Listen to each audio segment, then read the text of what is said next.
저도 스케줄들 때문에 제가 평창까지 못 가서 너무 죄송한 마음이 있었는데, 저는 우리 성도님들 이렇게 크고 작은 일들이 있을 때 가서 함께 할 수 있는 것이 너무 큰 축복이라고 생각하고, 특별히 정말 천국 환송하는 그 시간에 우리 성도님들과 함께 시간을 보내는 것이 저에게는 물론 목회자로서 당연히 가야 되는 일이기도 하지만, 그러나 오히려 저는 그 시간에 함께 하면서 더 은혜를 받고, 또 그 성도님들과 그 특별한 시간에 나누는 그 시간들이 저의 목회의 아주 가장 아름다운 조각들로 이렇게 만들어져 가는 것을 느끼곤 합니다.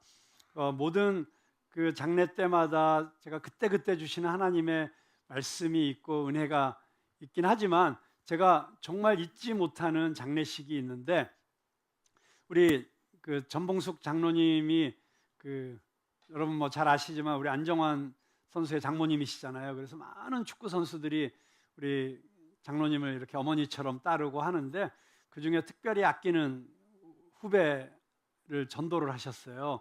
근데 저희 교회 나오시고 얼마 안 돼서 젊은 나이에 이렇게 암 투병하다가 하늘나라로 가시게 됐는데, 그 하늘나라 가시기 일주일 전에 제가 병원에 가서 그 복음을 제시하고 예수님을 영접하고, 그리고 그 자리에서 세례를 제가 베풀었던 참 잊지 못하는 순간이었습니다. 그리고 장례식을 하게 되었는데, 그 입관 예식을 하는데, 그 입관하는 그 자리에 그 방에 들어가자마자 이렇게 차가운 시신이 돼서 누워 있는 그 아버지를 보고, 그때 중학교 3학년이었던 그 어린 아들이, 그러니까 아직 교회도 다니지 않고 아직 복음도 모르고 성경도 모르는 그런 아들인데, 이 중학교 3학년 아들이 자기 아버지에게 달려가면서 했던 말을 제가 정말 잊을 수가 없습니다. 아마 제가 집례했던 장례식 가운데 가장 기억에 선명하게 남아있는 그런 장례식 같은데,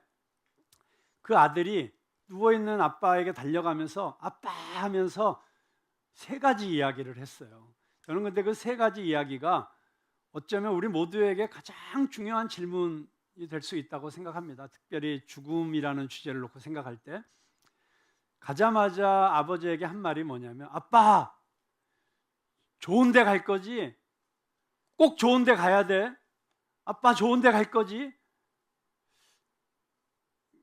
천국과 지옥 이런 정확한 컨셉이 있는 것도 아니었을 것이고, 아직 교회를 다녀본 적도 없는 그 아이 마음 가운데 아주 본능적으로 그 마음속에 있었던 질문이 터져 나왔던 것이라고 생각합니다. 어쩌면 우리 인간 모두가 잊고 살고 있지만, 결국 우리가 한 생애를 살고 나서 이 땅에서의 삶을 마감하기 전에 우리에게 가장 중요한 질문은 뭐겠습니까? 죽음 이후에 무엇이 있느냐는 것이죠. 그러니까 죽으면 모든 게 끝나는 것인가? 영혼이란 없는 것인가? 영원한 생명, 영원한 세계란 없는 것인가? 아니면 정말 천국이 있고 지옥이 있는 것인가? 만약에 있다면 나는 천국으로 갈 것인가? 지옥으로 갈 것인가? 사실 이게 가장 중요한 질문이잖아요. 이 땅에서의 삶이 정말 순간이라고 생각한다면, 이제 영원한 그 시간 동안에 우리는 어디로 갈 것인가? 그런데 그 아이는 본능적으로 이 아빠가 좋은 데 가야만 된다는, 그리고 아빠 좋은 데 갈 거지? 아빠 꼭 천국 가야 돼라는 단어는 없었기 때문에 아빠 좋은 데 가야지, 갈 거지? 라고 막 절박하게 부르짖는 그 음성이 지금도 교회에 생생합니다. 두 번째 이 아이가 물었던 질문은 이것이었습니다. 아빠, 내가 엄마 잘 지킬 거고, 그리고 여동생이 하나 있었거든요. 내가 잘 키울 거야. 엄마가 있는데 왜 지가 키운다는지 모르겠으나, 그래서 중학교 3학년 아이가 내가 잘 키울 거야. 내가 잘 할 거야. 아빠 지켜볼 거지? 그런데 그 질문 속에서 또 다른 죽음을 앞에 둔 모든 사람들이 갖고 있는 질문이 하나가 또 던져졌던 것이죠. 과연 죽음 이후에 먼저 간 사람들과 우리는 완전히 단절되어 있는 것인가? 아니면 어떤 소통이 있을 수 있는 것인가? 아니면 먼저 하늘나라에 가신 분들이 나를 볼 수 있는가? 여러분 굉장히 이거는 중요한 성경적 신학적 질문인 것이죠. 물론 굉장히 다양한 이야기들이 있을 수 있기 때문에 오늘 그 모든 이야기를 정리해서 말할 수는 없지만 저는 히브리서에 있는 말씀에서 어떤 그냥 이 정도의 힌트를 찾고 넘어가려고 합니다. 이와 같이 구름같이 허다한 증인들이 있으니 우리가 인생의 경주를 할 때 우리를 응원한다고, 주께서 구름같이 허다한 증인들과 그 증인들이 우리가 지금 걸어가고 있는 이 삶을 지켜보고 있다고, 그리고 박수치고 있다고, 잘한다고 응원하고 있다고 히브리서 기자는 이야기하고 있습니다. 그래서 정말 먼저 가신 저에게도 늘 생각나는 저의 아버지 곽우불 목사님이 과연 내가 지금 여기서 설교하고 있는 걸 지켜보고 계실까? 이런 질문이 있죠. 물론 우리가 고백하는 사도신경에 보면 성도의 교제화라는 것이 영어로 communion with saints거든요. 근데 그 성도들과의 그 커뮤니언, 교제, 그 대상은 단지 이 땅에서의 성인들뿐만이 아니라 성도들뿐만이 아니라 먼저 간 성도들까지도 포함한다고 신학적으로 이야기를 합니다. 그렇다면 우리가 뭐 귀신을 불러내가지고 이게 아니라 정말 우리가 믿음 안에서 먼저 간 성도들과도 어떤 연합, 어떤 교제가 있는 것이 아닌가라고 하는 정도 생각할 수 있는데 정말 그 아이가 너무 심오한 질문을 던졌다고 생각을 합니다. 그런데 어쨌든 우리 마음속에 먼저 가신 그 믿음의 선배들이 또는 우리에게 믿음을 물려주셨던 신앙의 육적인 부모일 뿐만이 아니라 영적인 부모들이 우리 속에 함께 있는 것이죠. 그래서 늘 응원하고 있다고 저는 믿습니다. 그런데 세 번째 그 아이가 했던 말은 질문이 아니라 고백이었습니다. 뭐라고 고백했을까요? 짐작하실 수 있죠. 아빠 사랑해.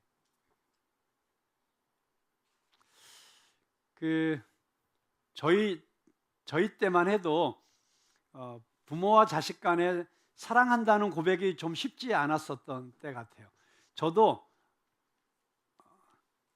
사랑한다라는 얘기 별로 못 들어보고 자랐던 것 같아요. 그러다 보니까 자연스럽게 저도 저희 부모님을 향해서 사랑한다고 고백 별로 못 해봤던 것 같습니다. 근데 요즘은 다르죠. 그냥 쉽게 사랑해, 그리고 아빠 사랑해, 엄마 사랑해, 아이들 딸을 향해서 사랑한다고 쉽게 고백할 수 있는 것 같은데 저희 때는 정말 아버지에게 저는 사실 아빠라고도 못 불러봤어요. 왜냐하면 제가 3남 6녀의 8째이기 때문에 제가 태어날 때 거의 다른 제 친구들의 할아버지 나이와 비슷한 저희 아버지에게 아빠라고도 못 불러보고 아버님 뭐 이랬거든요. 그러니 어떻게 뭐 사랑해요, 뭐 사랑 이렇게 했겠어요. 그런데 제가 캐나다에 있을 때 저희 아버님이 이제 암 수술하시고 나서 1년 동안 투병을 하셨는데 왠지 마음속에 사랑한다고 얘기하고 싶은 거예요. 고백하고 싶은 거예요. 말이 안 떨어지는 거예요. 전화로 사랑한다고 얘기해야 되는데 사랑한다는 말이 안 떨어져요. 근데 해야겠다고 하는 그 어떤 마음의 부담감은 점점 차올라 가지고 제가 전화에 대고 정말 힘들게 아버지 사랑합니다 뭐 이렇게 했어요. 근데 아버지가 너무 당황하셨어요. 전화 끝에서 그 당황하시는 기색이 막 느껴져. 그래 오냐 그리고 끊으셨어요. 너무 당황하셨던 것 같아요. 제가 사랑한다고 얘기하니까. 그런데 사랑은 사랑한다는 고백으로부터 시작되잖아요. 말로부터. 그래서 우리가 정말 사랑한다고 고백할 수 있을 때 사랑한다는 말을 자주 해주는 건 너무 좋은 것 같아요. 그래서 아까도 제가 서로 사랑한다고 고백하라고 시켰는데 힘드셨습니까? 안 힘드셨어요? 처음 보는 분인데 가끔 교회에 가면 주님의 사랑으로 사랑합니다 막 고백시키잖아요. 그러면 저도 되게 그게 거부감 들 때가 있었어요. 아니 언제 봤다고 내가 사랑한다는 말에 책임도 못 질 얘기를 왜 시키나. 뭐 사랑한다는 게 이게 쉬운 얘기가 아니잖아요. 쉽게 사랑한다고 할 수 있지만 그러나 진짜 사랑의 의미를 깊이 생각하면 쉽게 사랑한다고 고백하기 어렵잖아요. 근데 그럼에도 불구하고 교회는 자꾸 서로 사랑한다고 고백하라 그러고 사랑하라 그러고 왜 그럴까? 그런데 저는 사랑해 아빠라고 고백한 그 아이의 고백 속에서 어쩌면 가장 중요한 질문을 했다고 생각합니다. 우리 모두에게 던져지는, 우리는 충분히 사랑하고 있는가? 사랑을 고백하고 있는가? 사랑을 실천하고 있는가? 충분히 사랑을 주고 받고 있는가? 어쩌면 사랑이라고 하는 이것이 우리 인생의 본질이기 때문에, 왜냐하면 하나님은 사랑이시고 하나님의 형상을 따라 지음받은 우리에게 있어서 가장 소중한 가치를 양파껍질 벗기듯이 다 벗기고 나면 마지막에 남는 것은 사랑일 것이기 때문에, 그래서 사랑하고 사랑을 주고받을 때에만 우리 인간의 가장 중요한 데스티니가 이루어지고 완성되는 것이기 때문에, 그래서 사탄이 가장 공격하는 것도 사랑하지 못하도록 공격할 것이고, 또 우리에게 있어서 가장 큰 결핍도 사랑받지 못함일 것이고, 그래서 많은 사람들이 죽기 전에 하는 가장 큰 후회는 내가 충분히 사랑하지 못했다는 것. 그래서 우리의 삶을 정리하고 마감할 때 그런 글들 많이 나오잖아요. 사람들이 죽기 전에 제일 후회하는 5가지, 심지어는 25가지, 7가지, 이런 얘기 많이 나오는데, 몇 가지가 됐든 거기에 절대 빠지지 않는 한 가지가 있죠. 내가 더 사랑하지 못한 것에 대한 후회. 결국 가장 큰 후회는 내가 사랑해야 될 사람들을 정말 제대로 사랑하지 못했고, 그 사랑을 주고받고 사랑을 누려야 될 관계 속에서 충분히 누리지 못했다는 것. 그게 우리 인생의 가장 큰 후회가 되지 않도록 우리는 정말 예수님께서 우리에게 보여주신 그 사랑을 품고 그 사랑을 나누며 살아야 되겠다. 아멘이십니까?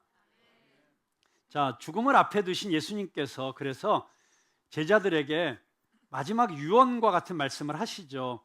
여러분, 아무리 악하게 살았다고 해도, 아무리 부도덕하게 살았던 사람이라고 할지라도 죽기 직전에는 진실을 얘기하는 거잖아요. 죽기 직전에는 가장 소중한 가치를 담아서 자식들에게 또는 배우자에게, 친구들에게 남겨주고 싶은 게 인간의 본능적인 마음 아니겠습니까? 그러니 평생 진리만을 말씀하신 예수님께서 돌아가시기 직전에 제자들에게 마지막으로 하시는 말씀, 이게 얼마나 중요한 가치를 지닌 말씀이겠어요. 지금 이 말씀은 예수님의 유언과도 같은 말씀입니다. 특히 자기가 가장 사랑했던 제자들에게 남기신 마지막 말씀. 근데 그 말씀이 뭐라고요? 새 계명을 너희에게 주노니. 예수님께서 마지막 만찬을 하시고 제자들의 발을 씻어주시고, 그리고 나서 이제 제자들에게 말씀을 시작하시는데, 내가 너희들에게 오늘 저녁에 새 계명을 줄 거야. 제자들이 얼마나 긴장했겠어요. 예수님이 오늘 뭔가 분위기가 심상치 않은데 오늘 우리에게 새 계명을 주신대. 새 계명 뭘까? 이 계명을 이제 붙잡고 살아야 되잖아요. 이게 뭘까? 라고 했는데 뭐라고 하셨습니까? 서로 사랑하라. 제자들이 와 하고 감동을 받았을까요? 아니면 애개했을까요? 한편으로는 역시 우리 주님 사랑, 이런 제자들도 있었을 것 같고, 아니 맨날 하시던 말씀이잖아요. 그게 무슨 새 계명이에요? 여러분 그렇지 않습니까? 예수님께서 어떤 율법사가 와서 마태복음에 보면 가장 큰 계명이 무엇입니까? 라고 했더니 뭐라고 말씀하셨어요? 네? 기억나세요? 내 마음을 다하고 목숨을 다하고 뜻을 다하여 주 너의 하나님을 사랑하라. 이것이 크고 첫째 되는 계명이요, 둘째도 그와 같으니 내 이웃을 내 자신과 같이 사랑하라 하셨으니, 이 두 계명이 온 율법과 선지자의 강령이니라. 자, 그러니까 예수님께서 늘 하신 말씀은 뭐예요? 내가 율법이나 선지자를 폐하러 온 줄로 생각하지 말라. 오히려 내가 그 율법을 완성하러 왔다. 근데 그 율법의 완성이 뭔지 알아? 하나님 사랑, 이웃 사랑. 그래서 계속 예수님은 사랑에 대해서 말씀하시잖아요. 그런데 지금 새 계명을 주신다고 말씀하시면서 서로 사랑하라 늘 하시던 말씀을 다시 하셨어요. 어떻게 이게 새 계명이 될 수 있을까요? 저는 새 계명을 주신다고 말씀하시면서 너희가 서로 사랑하라 라고 하신 이 말씀의 뜻은 먼저는 내가 지금까지 너희들에게 보여주고 가르친 이 모든 이야기를 한마디로 요약하면 이 모든 것을 에센스로 딱 담아서 얘기하면 사랑이야 라고 결론적으로 이야기하신 것이다, 이렇게 받아들일 수도 있다고 생각합니다. 그런데 다른 한편으로 생각하면 그 다음에 왜 이것이 새 계명인지를 알 수 있는 힌트가 있어요.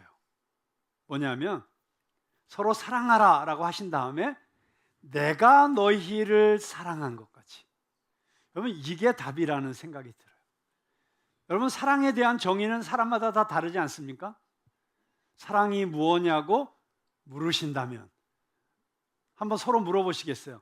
자, 사랑이 무엇냐고 한번 물어보세요, 서로. 그러면 한마디로 한번 답을 해보세요. 네? 서로 사랑이 뭘까요? 네, 저를 사랑하시는 건 제가 시킬 때 따라서 하는 거예요. 순종하는 거예요. 자, 사랑이 뭐예요? 눈물의 씨앗. 네. 네. 정말 세상의 사랑의 결론이죠. 눈물의 씨앗. 네. 사랑에 대한 정의가 다 다르겠으나 오늘 우리가 이야기하고자 하는 사랑, 예수님께서 새 계명이라고 말씀하시고 주시는 사랑은 예수님이 사랑하신 것처럼, 내가 너희를 사랑한 것처럼. 여러분, 예수님이 나를 사랑하시는 그 사랑은 어떤 사랑입니까? 네? 다 정답을 지금 말씀하시고 있다고 저는 믿고 있습니다. 자, 그런데 오늘 우리 이 말씀을 하신 이 컨텍스트 안에서 예수님의 사랑이 어떤 사랑인지를 보여주는 몇 가지 힌트들이 있죠. 첫째는 무엇이요? 예수님의 사랑의 범위를 말씀하신 것이라고 생각합니다. 자, 예수님의 사랑의 범위. 에베소서에 보면 그 사랑의 높이와 깊이와 넓이가 어떠한지를 너희들이 알게 하기를 원하노라라고 사도 바울이 얘기하잖아요. 예수님의 사랑의 넓이, 높이, 깊이, 그리고 길이, 그 범위는 어느 정도까지요? 끝까지. 그 끝까지라고 하는 것은 이 세상 땅 끝까지, 이 옆으로 보면 예수님의 사랑은 그 어떤 가족의 사랑 또는 인종의 사랑, 국가의 사랑, 이런 모든 것을 뛰어넘는 모든 인류를 사랑하시는 사랑이었어요. 자, 하나님께서 이스라엘 백성을 선택하시고 이스라엘 백성들을 사랑하셨기 때문에 그들에게 율법을 주셨어요. 여러분, 율법과 사랑은 반대되는 개념이 아닙니다. 율법 안에 하나님의 사랑이 있어요. 그리고 하나님께서 우리에게 주시는 사랑 안에 율법이 들어있어요. 그리고 그 율법은 사랑하는 자들이 더 사랑스러운 자들로 살아갈 수 있도록 주신 것이죠. 자, 그런데 이스라엘 백성들의 문제는 뭐였냐면 그 사랑이 자기들 거라고만 생각한 거예요. 그래서 이방인들을 개라고 생각하고 사람 취급을 안 하고 이랬던 것이죠. 그 지나친 선민의식. 그런데 예수님은 오셔서 그 지나친 선민의식을 깨트려 버리신 것이죠. 이것은 너희만을 위한 하나님의 사랑이 아니야. 이 사랑은 세상 모든 사람을 위한 것이고 그 사랑을 나누어 주는 통로로 너희들을 선택하신 것이야 라고 하는 것을 말씀하셨다가 죽임당하신 것이죠. 예수님의 사랑은 나와 색깔이 다른 사람. 여러분, 그래서 예수 믿는 사람들은 문화의 차이도 뛰어넘어야 되고 심지어 정치적인 색깔도 뛰어넘어야 되고 당연히 지역색도 뛰어넘어야 되고 남녀의 성 차이도 뛰어넘어야 되는 이 모든 것을 뛰어넘을 수 있는 사람들이 그리스도인이라는 사실을 여러분 반드시 아셔야 됩니다. 저는 지금 한국 사회에 대한 참 많은 걱정들이 아마 우리 모든 사람들이 있으리라고 생각합니다. 그런데 우리 기독교가 지금 이 분열된 갈라진 대한민국을 치유하는 축복의 통로가 되지 않으면 우리 대한민국에 소망이 없다고 생각합니다. 그런데 남과 북의 차이를 뛰어넘을 수 있는, 지역을 뛰어넘을 수 있는, 정치적 색깔을 뛰어넘을 수 있는 더 큰 사랑을 우리 주님께서 우리에게 보여주셨습니다. 예수 그리스도의 제자들은 사랑으로 나와 색깔이 다른 사람들을 포용할 수 있고 품을 수 있는 사람이 되어야 됩니다. 그래서 예수님이 끝까지 사랑하신 대상 가운데 이 본문 말씀에만 보아도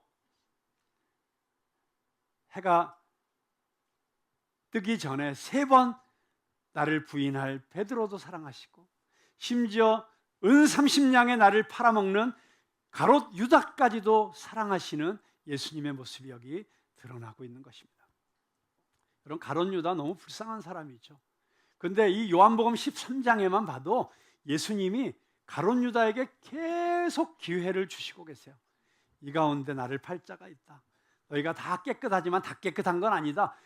왜 그러셨을까요? 계속 가롯 유다에게 말씀하시는 거예요. 회개할 기회를 주시는 거예요. 뜨끔해서 아유 선생님 죄송합니다. 잘못했습니다. 회개하기를 바라시고 기회를 계속 주셨죠. 예수님께 와서 예수님, 누가 저에게 잘못했을 때 제가 몇 번 용서해야 됩니까? 7번 용서하면 됩니까? 예수님이 뭐라고 말씀하셨어요? 7번씩 70번이라도 용서해라. 그래서 여러분이 또 금방 계산을 하실까? 그러면 490번만 용서하면 이 예수님의 요구 조건을 완성하는 것이구나. 여러분 그럴까요? 여기서 이 7번씩 70번이라는 건 굉장히 문학적인 표현이죠. 끝까지 용서하라. 원수까지도 용서해라. 네가 너에게 잘못한 사람이라도 용서해라. 너에게 피해를 입히고 도망간 사람이라도 용서해라. 그 끝없는 용서를 말씀하신 것이고 우리 주님께서 그것을 보여주신 것이죠. 자, 그런가 하면 그 사랑의 농도는 어느 정도일까? 사랑의 범위, 이 땅에서의 생명 이후 영원까지 우리 주님이 우리를 사랑하신다고 한다면 태초부터 다시 오는 새 하늘 새 땅에서까지 우리 주님의 사랑이 시간적으로 끝이 없고 지역적으로도 끝이 없다면 예수님의 그 사랑의 농도는 어느 정도일까요? 그게 예수님께서 이 요한복음 13장에서 보여주신 사건, 성만찬 사건에서 드러난 바로 나는 너를 내 생명을 주어 사랑할 거야. 목숨을 주는 사랑, 생명을 주는 사랑. 여러분, 예수님이 우리를 사랑하시기 위해서 예수님은 자기의 생명을 거셨습니다. 그리고 실제로 십자가 위에서 자신의 피와 물 마지막 한 방울까지 다 쏟으시고 돌아가셨습니다. 그래서 예수님께서 너희가 서로 사랑하라. 내가 너희를 사랑한 것 같이 라고 하는 그 사랑의 농도, 밀도는 생명을 주는 사랑이에요. 그 가요, 대중가요가 참 파워풀한 게 가사가 직설적이잖아요. 그래서 우리가 대중가요가 이야기하는 사랑을 들으면 절절하잖아요. 그래서 이런 노래도 있더라고요. 이 생명 다 바쳐서, 뭐 그런 노래 있나요? 가사가 어떻게 되죠? 이 한 목숨 죽도록 이 생명 다 바쳐서 죽도록 사랑해서, 그렇게 말했던 그놈들이 지금 옆에 있나요? 네. 그런데 정말 우리가 사랑이 뜨겁게 끓어오를 때는 정말 다 주고 싶죠. 정말 생명까지 주어서 사랑하고 싶은 게 사람의 마음이지만 그 사랑이 오래 가지 못하잖아요. 근데 예수님께서는 정말로 우리를 위해서 자신의 생명을 내어주시는 사랑을 하셨다. 그러니까 예수님께서 내가 너희를 사랑한 것처럼 너희도 서로 사랑하라 라고 하신다면 우리는 어떤 각오를 해야 돼요? 정말 죽을 각오를 하고 내 모든 것을 내어주는 사랑을 할 수 있도록 기도하고 그 사랑을 실천하기 위해서 우리가 주님을 닮아가기 위해서 애써야 된다. 쉽지 않죠? 네, 세 번째, 그 사랑의 방법은 무엇이냐? 예수님께서 오늘 이 요한복음 13장에서 보여주는 내가 너희를 사랑한 것 같이라고 하는 그 사랑의 방법, 어디서 나타날까요? 네, 세족식이죠. 세족식. 여러분, 세족식의 의미를 잘 들여다보면 예수님이 우리에게 부탁하고 싶은 또는 바라고 싶은 사랑의 모습이 잘 드러나고 있어요. 여러분, 예수님은 너희가 서로 사랑하라라고 말씀하시고 끝난 것이 아니고 그 사랑의 모델이 되어주셨어요. 어떻게 사랑해야 되는지 본을 보여주셨어요. 그래서 그 예수님의 본을 보고 배운 사람, 제자들이 예수님처럼 나도 사랑하고, 그래서 그 사랑을 보고 배운 사람들이 또 사랑하고, 그래서 그 사랑이 지금까지 이어져 내려오고 있는 거예요. 그래서 내가 오늘 이 자리에 있기까지, 내가 하나님의 아들과 딸이 되기까지 나를 그렇게 예수님이 제자들을 사랑하신 것처럼 사랑하신 그 사랑으로 나를 위해서 기도해주고 나에게 복음을 전해주고, 그리고 내가 힘들고 어려울 때 기도해주고, 그리고 내가 정말 어려울 때 그 사랑을 베풀어주고 위로해주고 도와주고 이끌어주었던 그 수많은 사람들이 있었기 때문에 오늘 우리가 이 자리에 있는 것이다, 그 생각을 합니다. 여러분, 정말 예수님의 제자가 되어서 그 예수님의 사랑을 실천하고 사는 저와 여러분 될 수 있기를 주님의 이름으로 축원합니다. 자, 그런데 예수님께서 놀라운 말씀을 하셨어요. 내가 너희를 사랑한 것 같이 너희도 서로 사랑하라. 그 다음에 35절에 보니까 너희가 서로 사랑하면 이로써 모든 사람이 너희가 내 제자인 줄 알리라. 정말 놀라운 말씀이죠. 너희가 내 제자인 줄 알게 해주는 너희의 그리스도인으로서의 가장 큰 특징이 무엇인 줄 아느냐? 너희가 서로 사랑하는 거야. 그런데 거꾸로 뒤집어서 얘기하면 우리가 서로 사랑하지 아니하면 우리는 예수님의 제자가 아니다. 그러니까 내가 예수님을 따라간다고 하면서 정말 예수님께서 말씀하신 이 사랑을 내가 실천하고 살지 못한다면, 내가 사랑하기는커녕 미워하고 시기하고 질투하고 용서하지 못하고 보복하고 복수하고 이해하지 못하고 용납하지 못하고 배려하지 못하고 그렇게 산다면 나는 예수 그리스도의 참 제자가 아니다. 내가 누군가에 대해서 정말 축복하고 격려하고 사랑으로 말하지 않고 누군가에 대해서 가십하고 비판하고 판단하고 그러고 있다면 내가 진짜 예수 그리스도의 참된 제자인가? 우리가 심각하게 물어봐야 된다. 정말 예수님께서 무서운 말씀을 하신 거예요. 사람들이 너희가 내 제자인 줄 알기 위해서 너희가 서로 사랑해야 된다. 여러분, 세상 사람들이 특별히 초대교회에 보면 그 당시에 기독교가 무엇인지도 잘 모르던 그 당시의 사람들이 교회에 대해서 호기심을 갖고 교회에 대해서 두려워하고 교회에 대해서 경외감을 갖게 됐던 가장 중요한 이유는 보라, 저들이 서로 어떻게 사랑하는지. 세상의 사랑으로는 이해할 수 없는 사랑.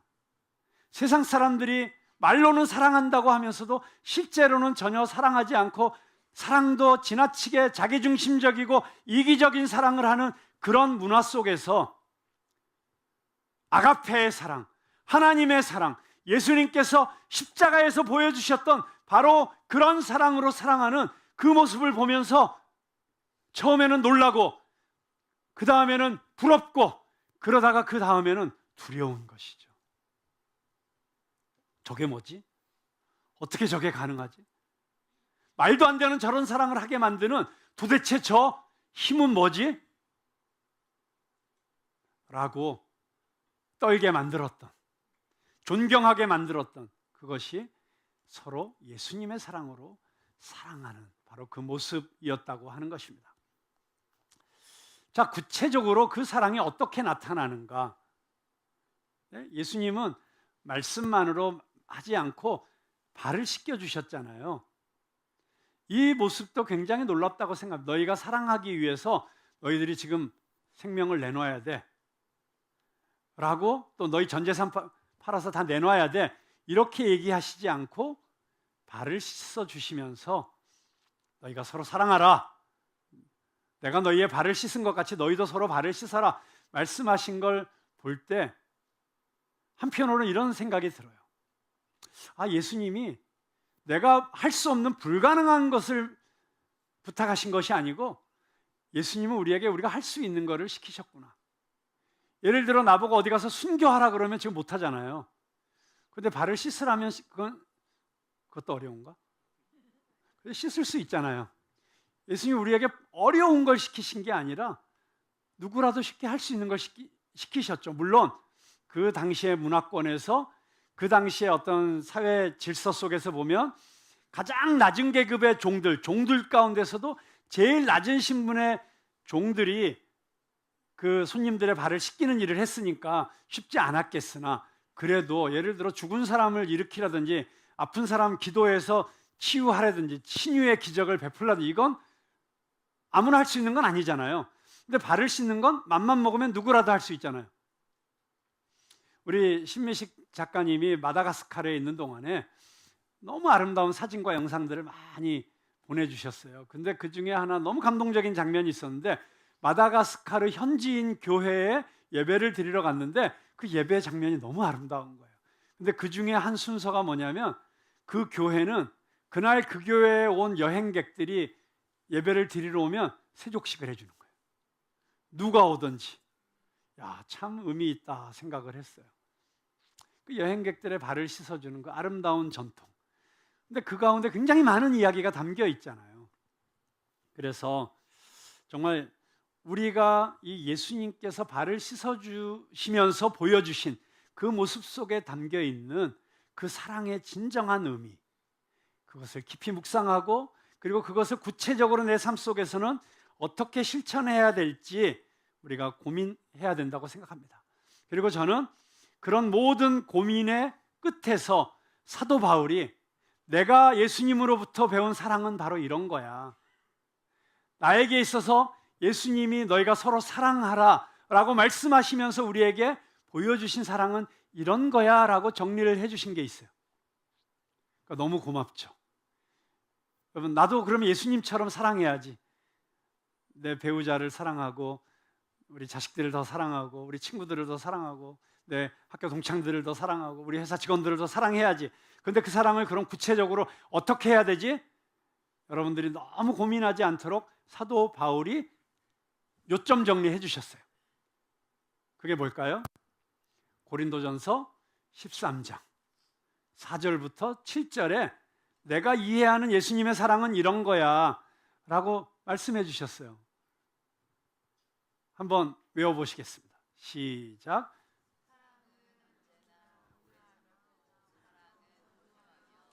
이게 벌써 나오면 안 되는데, 하여튼 나왔으니까 할 수 없이 같이 읽어보겠습니다. 자, 이거를 한번 같이 한 목소리로 읽어보시면서 이게 그래, 이게 사랑의 구체적 표현이지 라고 하는 것을 생각해 보시고, 두 번째는 거기에 사랑은 하고 읽지만 자기 이름을 넣어서 한번 읽어보세요. 수광은 오래 참고, 수광은 온유함, 이런 식으로. 그래서 정말 내가 이 예수님의 사랑을 내가 구체적으로 내 삶 가운데 실천하고 있는가 한번 살펴보시면서 읽을 수 있기를 바랍니다. 시작. 사랑은 오래 참고, 사랑은 온유하며, 시기하지 아니하며, 자랑하지 아니하며, 교만하지 아니하며, 무례히 행하지 아니하며, 자기의 유익을 구하지 아니하며, 성내지 아니하며, 악한 것을 생각하지 아니하며, 불의를 기뻐하지 아니하며, 진리와 함께 기뻐하고, 모든 것을 참으며 모든 것을 믿으며 모든 것을 바라며 모든 것을 견디느니라. 아멘. 여러분, 이 모습이 내 삶 가운데 나타나고 있습니까? 이 중에 몇 가지나 내가 내 삶 가운데 드러내고 있고 이 중에 어떤 부분이 부족할까요? 한번 여러분들 오늘 정원 모임 하시면서도 한번 서로 한번 나누어 보시고, 또 어떤 의미에서 서로 이렇게 장점을 격려해 주는 것도 좋잖아요. 이 사랑, 사도 바울이 이야기한 이 사랑 가운데 당신의 가장 큰 특징은 이거예요. 오래 참음이에요. 아니면 온유함이에요. 교만하지 않은 거, 겸손함이에요. 뭐 이렇게 서로 이렇게 가장 선명하게 드러나는 사랑의 특징들을 이야기해 주시는 것도 좋은 격려가 될 것 같습니다. 자, 그런데 여러분, 이 예수님의 사랑을 이렇게 실천하는데 쉽지 않죠. 무례히 행하지 말아야 되는데 얼마나 무례히 행할 때가 많이 있습니까? 말이나 눈빛이나 행동으로. 특히 가장 가까운 사람에게 무례히 행할 때가 얼마나 많습니까? 또 오래 참아야 되는데 오래 못 참죠. 바로 혈기가 나오고 바로 개성이 나오잖아요. 개성은 개 같은 성질이다.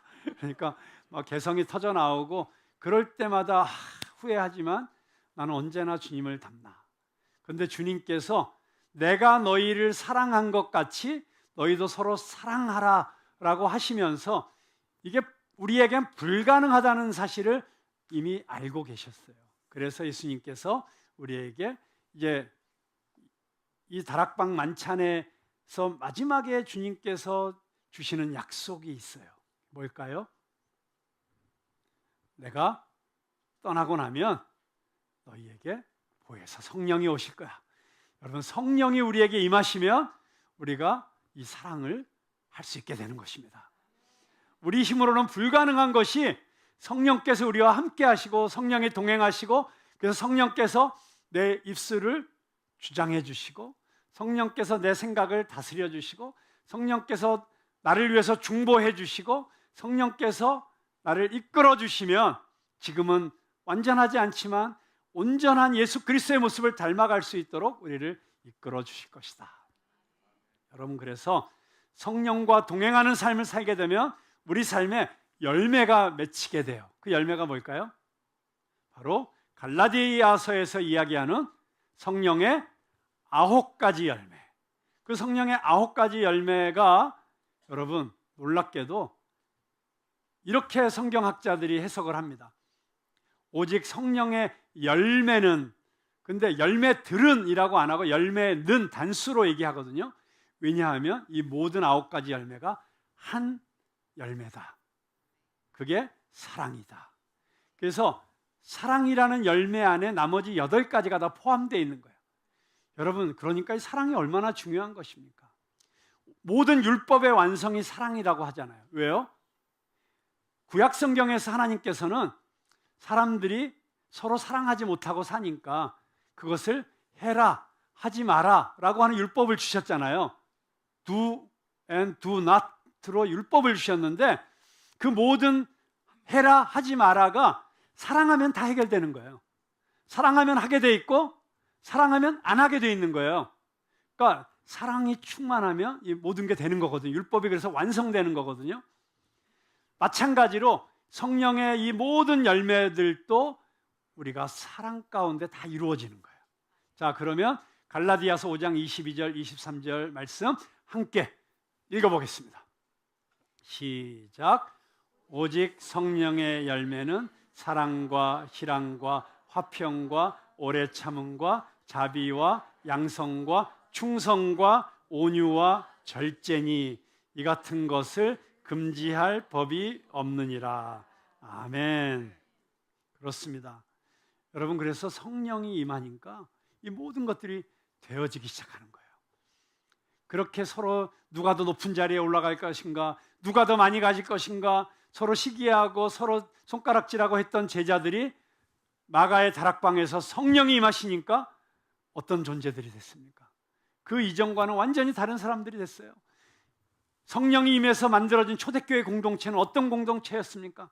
서로 내가 더 가지려고 싸우는 공동체가 아니라 자기의 모든 소유를 팔아서 사도들의 발 앞에 두고 서로 유무상통하여 그 가운데 부족한 자가 없더라. 여러분, 이게 초대교회였어요. 성도들이 서로 사랑으로 베풀어주고 나누어주고 도와주고 섬겨주니까 이 공동체 안에서는 배고픈 자가 없어지고 외로운 자가 없어지고 이 놀라운 치유와 회복의 공동체가 만들어졌던 것이죠. 성령이 임하시면 내가 할 수 없는 사랑을 하게 됩니다. 성령이 임하시면 내가 할 수 없는 용서를 하게 됩니다. 성령이 임하시면 다른 사람들의 모습이 느껴지고 보이기 시작합니다. 내가 전에는 너무나도 이기적인 사람이었는데 이제는 배려할 줄 아는 사람이 되고 다른 사람을 살필 줄 아는 사람이 되게 되는 것입니다. 제가 요 한 이야기만 제가 여러분들에게 소개하고 이제 말씀을 마치려고 합니다. 20세기 초반에 영국의 신학자이자 목회자였던 레슬리 웨더헤드라는 분이 있어요. 이분이 The Spiritual Nature of Man이라고 하는 인간의 영적인 본성이라고 하는 책에 이분의 이야기가 소개되고 있어요. 근데 제가 그 내용이 너무 좋아갖고 읽고 또 읽었습니다. 성령이 임하시면 불가능이 가능케 된다. 내가 도저히 사랑할 수 없는 사람을 사랑하게 된다. 예수님께서 서로 사랑하라고 하신 이 말씀이 이루어지게 된다라고 하는 것을 보여주는 일화예요. 음울한 11월의 토요일, 런던을 떠나는 3등 열차 객실에서 있었던 일입니다. 제 느낌엔 겨우 몇 초 동안 일어난 일이었습니다. 객실 안이 빛으로 가득 찼습니다.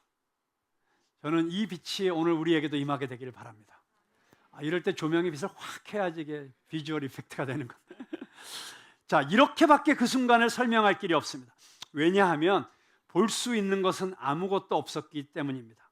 저는 어떤 놀라운 존재 안으로 사로잡혀 들어가는 느낌이었는데 그 존재 안에서 저는 사랑과 승리감과 빛나는 목적 같은 것을 느낄 수 있었습니다. 여러분, 이게 우리가 하나님을 경험하면 우리 안에 일어나는 일이잖아요. 나는 그렇게 겸손해지는 느낌을 가져본 적이 없었습니다. 하나님 앞에 서 있을 때 우리가 너무 겸손해지잖아요. 그런데 반대로 나는 그렇게 지켜 세워지는 느낌을 가져본 적이 없었습니다. 역설적이지만 이 놀라운 모순이 우리 안에 공존하는 거죠. 우리가 하나님 안에 있을 때 우리는 그 하나님의 위대하신 앞에서 한없이 겸손해지지만 동시에 그 하나님께서 우리를 가장 높은 곳으로 이끌어 올려주시는 것이죠. 가장 신기하고 그러나 압도하는 느낌이 나를 황홀하게 했습니다. 그 객차 안에 있던 모든 사람들이 빛나고 있었고 영광스러운 존재들이었습니다. 그렇지 않습니까? 우리가 정말 성령이 임하시고 하나님의 영광이 임하는 예배 가운데 있으면 서로 막 빛이 나는 그런 느낌 가져보신 적 있으세요? 설명할 수 없는 기쁨이 나를 사로잡았습니다. 벌써 50년도 더 지난 이야기지만 지금도 저는 선명하게 그날 그 거무스름한 3등 열차 한 구석에 있는 나를 볼 수 있습니다. 잠깐 동안의 그 영광은 떠나갔지만 한 가지 신기한 느낌은 남아 있었습니다. 저는 그 객차 안에 있었던 모든 사람들을 사랑했습니다. 놀랍지 않습니까? 알지도 못하는 사람들, 그냥 한 객차 안에 있었을 뿐인데 하나님의 영광이, 그 하나님의 거룩한 임재가 나를 압도하니까 내가 그 안에 있는 모든 사람들을 사랑하고 있었다는 거예요. 근데 마지막 문장이 너무 의미심장한 문장입니다. 지금은 바보처럼 들리고 이렇게 쓰기엔 쑥스럽지만 그 순간 저는 그 객차 안에 있었던 어느 누구를 위해서도 제가 죽어줄 수 있다고 생각했었습니다.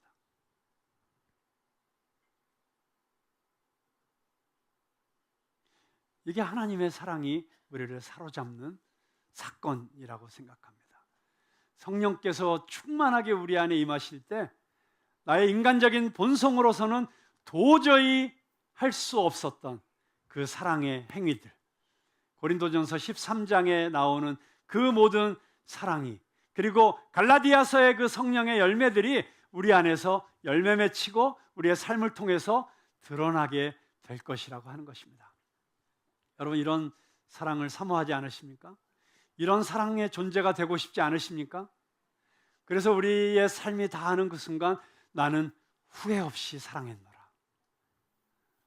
정말 사랑하지 못한 후회를 안고 아쉬움과 부끄러움을 안고 눈을 감는 것이 아니라 나는 할 수 없었지만 성령께서 나로 하여금 이렇게 사랑받고 사랑하는 존재로 살게 해주셔서 감사합니다. 주님께 찬양하며 이 땅을 떠나갈 수 있는 저와 여러분이 되기를 원하시지 않으십니까?